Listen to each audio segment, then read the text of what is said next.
नमस्कार मैत्रिणींनो, आजचा व्हिडिओ खूप खास आहे. आपल्यापैकी अनेक जणींकडे साधी शिलाई मशीन असते. माझ्याकडे पण अगोदर साधी शिलाई मशीन होती आणि मी त्याच मशीनवरती पिको करत होते. तर आपल्याला असं वाटतं की यावर पिको करणं शक्य नाही, पण आज मी तुम्हाला अशी सोपी ट्रिक सांगणार आहे ज्याने तुम्ही तुमच्या साध्या मशीनवरही अगदी फिनिशिंगमध्ये पिको करू शकता. हो, अगदी साड्यांना किंवा दुपट्ट्यांना जसा पिको असतो तशाच पद्धतीने तुम्ही पिको करू शकता. पण व्हिडिओ तुम्हाला संपूर्ण बघावा लागेल, म्हणजेच तुम्हाला समजेल. चला तर आता वेळ न घालवता आपण व्हिडिओला सुरुवात करूया. तर इथे मी तुम्हाला समजण्यासाठी पांढरा धागा लावलेला आहे. माझ्या ओढणीला मी तुम्हाला पिको करून दाखवते. दहा अगोदर आपल्याला सेटिंगमध्ये इथे एक वरती करून घ्यायचे, कारण धागा आपला फिट बसला पाहिजे. त्यासाठी इथं कोणताही पार्ट काढायची आवश्यकता नाही. बिना पार्ट काढल्याचंच मी तुम्हाला पिको करून दाखवणार आहे. सरळ उलटी बाजू बघून घ्यायची, असं गोल करायचं त्याला.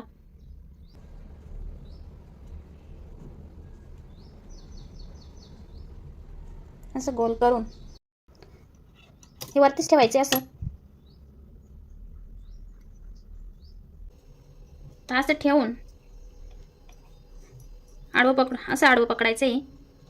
हे बघा, असं आडवं असं मागे पुढे घेत चालायचं त्याला. आता या ठिकाणी तुम्हाला कपडा आडवाच पकडायचा आहे इथे, आणि पोझिशन एकच ठेवायची आणि सारखी शिलाई मारत ठेवायचं आहे. इथे कमी जास्त करायचं नाही आणि तुम्ही स्पीड चांगली ठेवायची. तुम्ही स्पीड जर कमी ठेवली तर तुमच्या ज्या पिको करताना तिचे अशा गाठी तयार होतात, ज्या आपल्या या मशीनवर पिकोच्या मशीनवर सुद्धा होतात.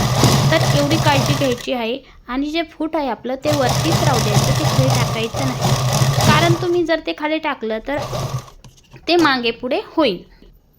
आणि बघू शकता आपल्या साध्या मशीनवर सुद्धा पिको झालेले आपले. हे बघा. तर हे तुमच्या हाताच्या स्पीडवर अवलंबून आहे. आता मागे पुढे करताना जितकी तुमची स्पीड राहील तितके छान पिको येईल. जर तुमची स्पीड कमी असली तर पिको हे चांगले येणार नाही. हे बघा, जिथे स्पीड कमी झाली तिथे अशा पद्धतीने येतं. तर तुमच्या हाताच्या स्पीडवर असतं हे सगळं. आता मी तुम्हाला सगळे पिको करून दाखवते. ज्यावेळेस माझ्याकडं पिकोची मशीन नव्हती त्यावेळेस मी असेच पिको करत होते. बाहेरचे कस्टमरचे सुद्धा घेत होते आणि माझे स्वतःचे सुद्धा करत होते. अगदी साडीला फॉलसुद्धा करत होते. तर तुम्ही सुद्धा करू शकता. बाहेर न देता तुम्ही स्वतःचे घरच्या घरी करू शकता. आणि बघू शकता आपण कोणताही पार्ट न करता इथे फक्त इथं वरती करायचं आहे आणि इथं फक्त आडवं पकडायचं आहे. आणि जसं आपण गोट मारतो त्या पद्धतीनं असं सरळ अशी दुमट देऊन आडवं पकडून सरळ पकडत असं मागे पुढे करायचे. जितकी तुमची स्पीड राहील तुमच्या हाताची तितके छान पिको येईल.